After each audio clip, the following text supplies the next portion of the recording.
हाँ, तो मैं राहुल यादव एक बार फिर आपका राणा आईएएस एकेडमी पर स्वागत करता हूँ। और जैसा कि आप सभी लोग जानते हैं कि मैं आपको मैथ पढ़ाता हूँ, तो आज हम पढ़ा रहे थे आपको एच.डी. यादव की बुक से नंबर सिस्टम। एच.डी. यादव की बुक को तो आप शायद जानते होंगे, और जो न जानते हो देख लेंगे। तो आप ये किताब लेके बैठेंगे और इसी किताब से मैं भी आपको पढ़ा रहा हूँ। और हम सवाल नंबर 51 तक आपको पढ़ा चुके हैं। और जैसा कि आप सब लोग जानते हैं कि कोरोना की वजह से सभी कोचिंग सेंटर बंद हैं, तो इस वजह से हमने ये ऑनलाइन क्लास चालू की है। तो चलो बढ़ते हैं अगले सवाल की तरफ, कंटिन्यू करते हैं। सवाल नंबर 52। जब n को 5 से विभाजित किया जाता है तो शेषफल 2 आता है। n स्क्वायर को 5 से विभाजित करने पर शेषफल कितना आएगा? इन्होंने कहा n को 5 से भाग करें तो शेषफल 2 आता है। अब n स्क्वायर को 5 से भाग करें तो n स्क्वायर मतलब जो भी शेष होगा उसका स्क्वायर कर लो, 4। अब 4 को हम 5 से भाग करेंगे तो भाग जाएगी नहीं, और 4 ही आपका शेषफल हो जाएगा। मैं समझता हूँ आप लोग समझे होंगे मेरी बात को, और जिन लोगों को समझ में नहीं आया वो दोबारा देखें। एक संख्या थी n, इसे हम 5 से भाग कर रहे थे तब शेषफल 2 बचता था। अब इन्होंने कहा कि संख्या n की जगह n स्क्वायर कर लें और इसे 5 से भाग करें तब शेषफल क्या होगा। कंडीशन यह है, तो हमें याद ये रखना है कि जो भी शेष बचा हुआ होगा, दुगना होगा, तिगना होगा, 4 गुना होगा, या वर्ग होगा, स्क्वायर होगा, कुछ भी होगा, तो वो शेष के साथ ही प्रक्रियाएं अप्लाई करनी है। तो ये n का स्क्वायर है तो हम शेष का यानी कि 2 का वर्ग कर लेंगे, क्या आएगा? 4। अब 4 को हम 5 से भाग करें तो भाग जाती नहीं, तो ये आपका 4 ही शेष हो जाता है। आशा करता हूँ आप समझे होंगे मेरी बात को। तो देखो बढ़ते हैं अगले सवाल की तरफ। अगला सवाल है आपका सवाल नंबर 52 था, ये आपका 53। अब हम सवाल आपको 53 कराएंगे। तो 53 है आपका सवाल नंबर। किसी संख्या को 36 से भाग देने पर शेषफल 19 आता है, उसी संख्या को 12 से भाग देने पर शेषफल क्या होगा? अब 36 से भाग कर रहे थे तो शेषफल 19 था। इन्होंने कहा 12 से भाग करें शेषफल क्या होगा, तो इस 19 को आप 12 से भाग करें, 12 का नाम 12, बचा कितना? 7 शेष। मैं आशा करता हूँ आप मेरी बात को समझे होंगे। तो देखो बढ़ते हैं कुछ अगले सवाल की तरफ। वह सबसे छोटी संख्या, सवाल नंबर 54 है, वह सबसे छोटी संख्या जिसे 4 अंकों वाली सबसे बड़ी संख्या में जोड़ने पर योगफल 345 से पूर्णतः विभाजित होगा। तो देखो सवाल नंबर आपका 54, और सवाल आप, मैं आशा करता हूँ किताब लेके बैठे होंगे और पढ़ रहे होंगे अपने पास से। तो देखो इन्होंने कहा है वह सबसे छोटी संख्या जिसे 4 अंकों वाली सबसे बड़ी संख्या में जोड़ने पर, तो 4 अंकों की सबसे बड़ी संख्या आप जानते हैं क्या होती है? 4 बार 9, और 345 से पूर्णतः व्यक्त करने की बात कर रहे थे। तो 345 दिया करेंगे, ज़्यादा हो जाएगा, 2 बार कर लेंगे, और 345 दूनी 690। पहाड़ा याद नहीं हो कोई बात नहीं है, क्योंकि 345 बहुत बड़ी संख्या है। तो आप 2 से गुणा करें, 2 पंजे 10 का 0, हासिल 1, 2 चौका 8 और 1 9, 2 तिया 6। वरना सीधा यह पढ़ सकते थे 300 दूनी 600 और 40 दूनी 80 और 5 दूनी 10, यानी कि 690। तो 9 में 0 गया 9, 9 में से 9 गया 0, 9 में 6 गया 3। अब 309 में भाग नहीं जाएगी, ये 9 उतार लिया। अब 3 नाम 27 और 45 नीमा 450 से ज़्यादा बैठ जाएगा, तो लोग 8 बार भाग जाएगी। देखो 8 पंजे 40 का 0, और 8 चौक 32, और 4 36 का 6 हासिल 3, 4 3 वो 8 दिया 24 और 3 2760। घटाएंगे आप 9, 9 में 6 गया 3, और ये आपका 10 में 7 गया तो 339। तो 345 बनने में कितना कम रह गया? 6। तो वो छोटा सा छोटा नंबर 6 है जिसे जोड़ने पर आने वाला नंबर 345 से पूर्णतः विभक्त होगा। और 345 का पहाड़ा 8 बार पढ़ना कोई बड़ी बात नहीं थी। 3 8 24 यानी कि 2400, और 45 दूनी 90, 90 चौका 36, मतलब 360। तो 2400 और 360 कितने हुए? 2760। सोच के पढ़ सकते थे। वो आपके ऊपर डिपेंड करता है कैलकुलेशन कैसे करोगे। तो देखो आइए बढ़ते हैं अगले सवाल की तरफ। एक भाग, सवाल नंबर 55 है आपका। एक भाग के प्रश्न में एक विद्यार्थी 36 के बदले 63 को भाजक के रूप में लेता है। उसका उत्तर 24 था, तो सही उत्तर बताइए। तो देखो सवाल नंबर 55 पे बात कर रहे हैं हम,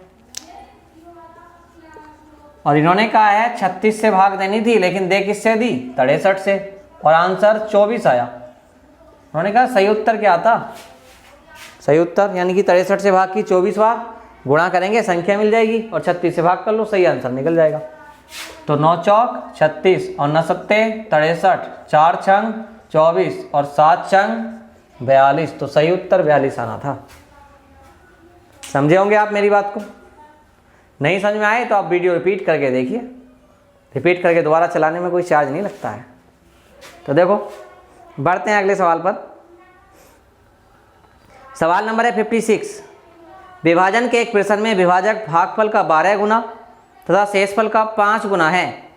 तदनुसार यदि उसमें शेषफल 36 है तो भाज्य कितना होगा? तो देखो आपने कंडीशन पढ़ रखी है, भाज्य बराबर भाजक गुणा भागफल प्लस शेषफल, उसी का यूज करना है। लेकिन पहले इन्होंने कहा विभाजक भागफल का 12 गुना, विभाजक मतलब भाजक से ही है, तो भाजक भागफल का 12 गुना है जी, भागफल का 12 गुना। और ये जो भाजक है आपका, ये शेषफल का कितना गुना बताया है सवाल में? अभी पढ़ा था मैंने, देखो देख लेता हूँ। शेषफल का 5 गुना है, और शेषफल आपको सवाल में दिया है 36, तो 36 पंजे कितने होते हैं? 180 आपका जाता है भाजक। ये बात आप मेरी समझे होंगे। अब ये वैल्यू उठा के यहाँ रख लो, भाजक की जगह 180 बराबर भागफल गुणा 12, अब 12 ही का ना, 12 बचे 6, 12 पंजे 60, तो आपका भागफल बराबर आ जाता है 15। तो समझे होंगे आप इस बात को। अब एक सूत्र होता है आपके पास, भाज्य बराबर भाजक गुणा भागफल प्लस शेषफल। तो भाजक क्या है आपका? 180, भागफल क्या है आपका? 15, और शेषफल आपका 36 है। अब गुणा करेंगे तो 15 0 0, 15 8 120, 15 करना 15 और 12 27 प्लस 36, तो ये आपका आता है 2736। जो संख्या थी वो आपकी 2736 आ जाती है। तो देखो बढ़ते हैं अगले सवाल की तरफ। सवाल नंबर 57।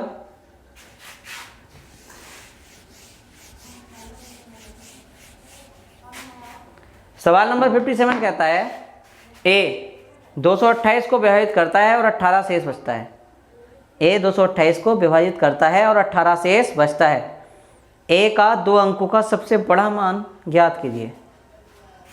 तो एक संख्या ए से आपने 228 को भाग किया, 228 को, अब कुछ बार भाग गया पर आपका शेष क्या बचा? 18। यहाँ लिख लोगे 18, ये तो आएगा शेष। तो यहाँ पे 18 घटा के देखेंगे तो क्या लिखा गया होगा? 210। और 210 का 2 अंकों का बड़े से बड़ा मान क्या होगा जो गुणज होगा?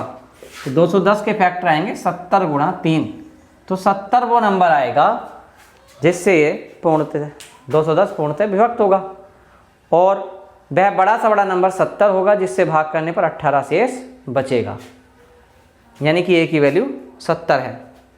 तो देखो बढ़ते हैं सवाल नंबर 58 की तरफ।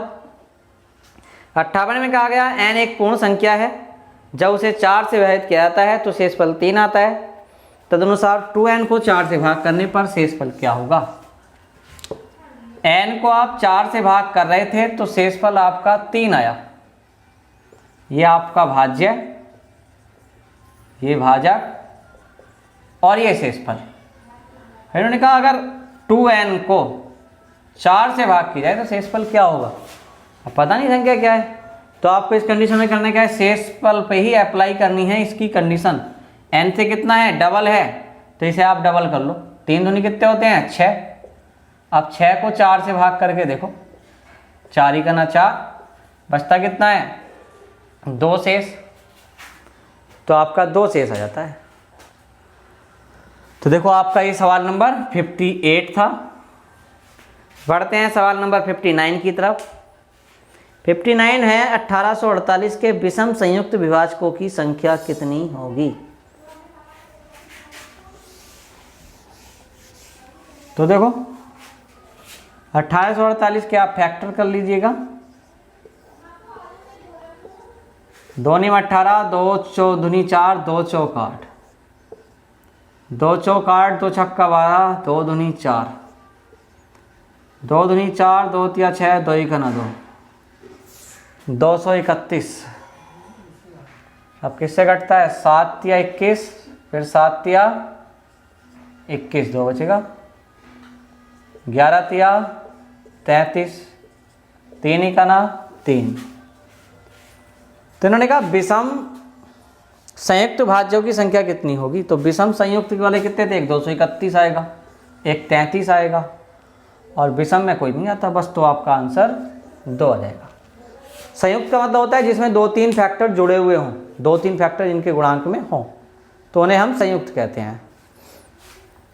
तो देखो बढ़ते हैं अगले सवाल की तरफ। सवाल नंबर 60 पे बात करेंगे हम। सवाल नंबर 60 है निम्नलिखित में से कौन सी संख्या 25 से द्वारा विभाज्य है। तो देखो इस तरह के सवाल आपको करने की जरूरत नहीं पड़ेगी, मैं आपको एक रूल लिखवा देता हूँ। जब 5 वाले रूलों की बात हो, 5 की घात 1, 5 की घात 2, 5 की घात 3, ज़्यादा ज़्यादा यहाँ तक ही सवाल उठेगा, उससे ऊपर नहीं उठेगा।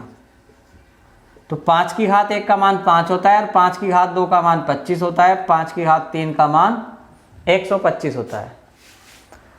तो 5 के लिए रूल ये कहता है कि अंतिम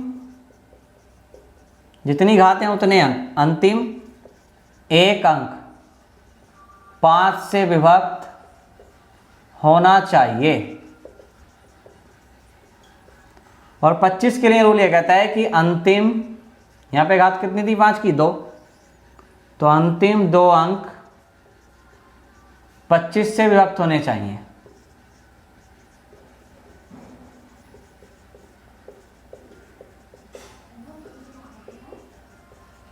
अब 5 की घात 3 125 के लिए रूल ये कहता है कि अंतिम कितनी घात है यहाँ 3, तो 3 अंक 125 से पूर्णतः विभक्त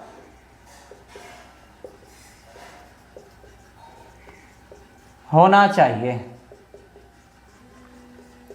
तो मैं समझता हूं आप समझे होंगे मेरी बात को।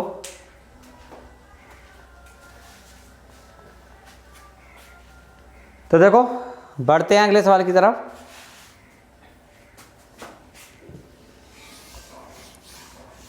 और इसका सवाल यही था लास्ट वाला, सवाल नंबर 60 जिसके बारे में बात कर रहे थे हम, चाहे ऑप्शन से होगा, उठा लो आप ऑप्शन। तो इन्होंने दिया है 30 33 10, पहला ऑप्शन 30 33 10।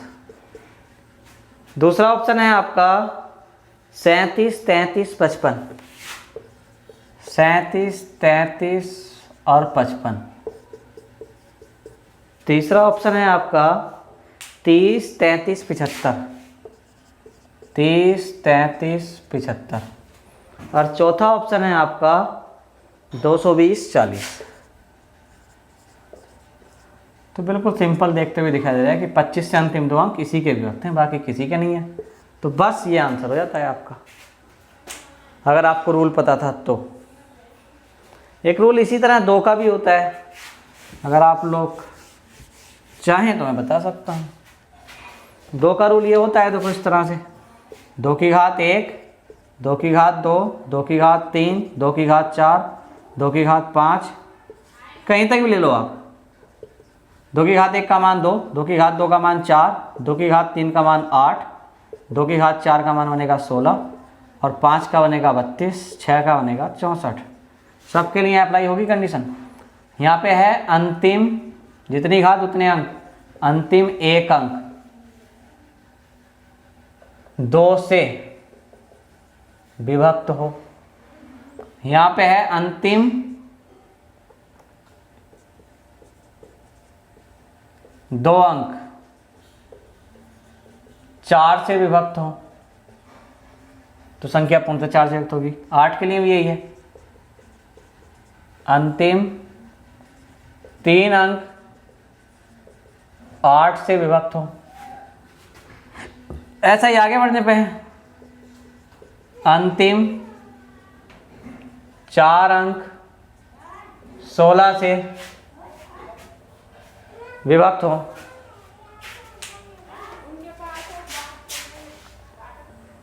तो हाँ, तो देखो 32 के लिए कहते हैं कि अंतिम कितनी घात है यहाँ 5, तो अंतिम 5 अंक 32 से विभक्त हो जा,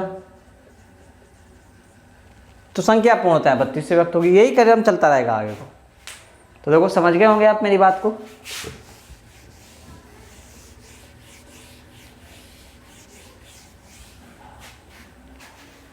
देखो सवाल नंबर आता है आपका 61।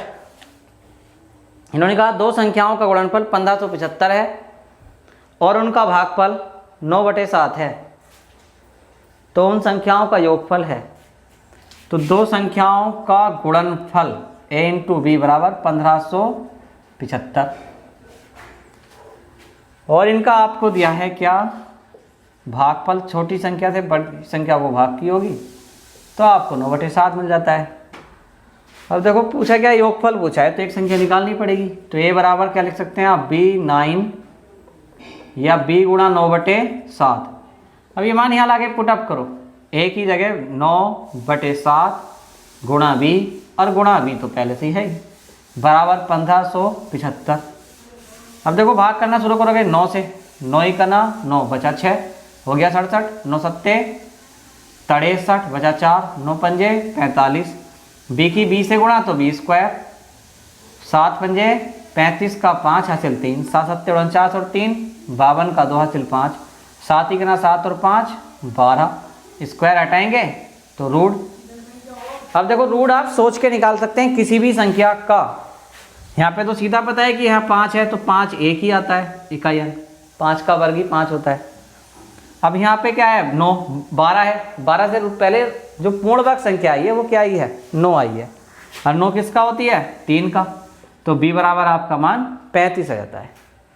तो b की वैल्यू 35 आ गई। अब a की वैल्यू यहाँ से निकाल सकते हैं, तो 9/7 गुणा b का मान 35, तो 7 पंजे 35, 9 पंजे 45, ये a का मान आया 45 और 35 अगर आप जोड़ते हैं तो आता है 80। तो दोनों संख्याओं का योग 80 आ जाता है। मैं आशा करता हूँ समझे होंगे आप मेरी बात को। तो देखो बढ़ते हैं अगले सवाल की तरफ। सवाल नंबर होगा आपका 62। जब किसी संख्या को 13 से गुणा करते हैं तो गुणनफल में सभी अंक 9 हैं, तो ऐसी सबसे छोटी संख्या ज्ञात कीजिए। तो देखो ऑप्शन से होने का सवाल है और सबसे छोटी संख्या उठा के जब गुणा करोगे 13 से 9 आ जाएंगे जिसमें, तो वही ऑप्शन हो जाएगा। इतना इंपॉर्टेंट नहीं, छोड़ देता हूँ। आगे बढ़ते हैं अगले सवाल पर। सवाल नंबर है आपका 63। 567 से विभाजित होने वाली वह संख्या जो 58,701 के निकटतम हो, क्या होगी। 58,701 के निकटतम संख्या। तो देखो निकटतम वाली कंडीशन में आपको यहाँ क्लियर करूँगा। 58,701 के निकटतम की बात की है और किससे भाग करने की बात कर रहे थे 567 से। तो आप 567 से भाग देना शुरू करेंगे तो एक बार भाग चली जाएगी, 0 और 2 0 उतार लेंगे, अब भाग नहीं आती, 0 लगाएंगे एक और उतार लेंगे, तो 5 चौक 20, लेकिन 67 चौका ऊपर चल जाएगा तो 3 ही बार जाएगी आपकी। 3 सत्ते 21 का 1 हासिल 2, 3 संग 18 और 2 20 का 0 हासिल 2, 3 पंजे 15 और 2 17।